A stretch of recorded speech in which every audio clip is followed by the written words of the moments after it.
Les Ukrainiens ont passé une nouvelle nuit sous la menace des frappes aériennes, la 4e depuis le déclenchement de l'invasion russe jeudi dernier.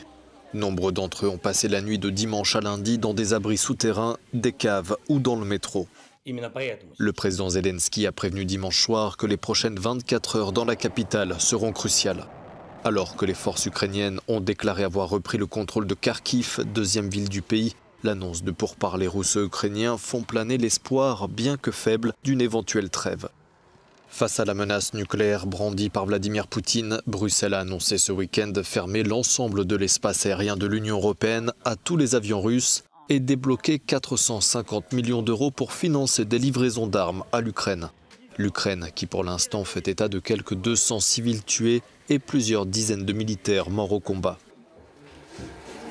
Ce dimanche, l'armée russe a pour la première fois reconnu des pertes humaines de son côté sans les chiffrer.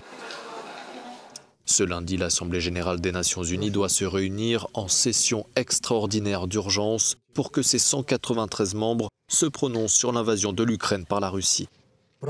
Ce lundi toujours, la France doit porter devant le Conseil de sécurité une résolution sur l'aide humanitaire à l'Ukraine.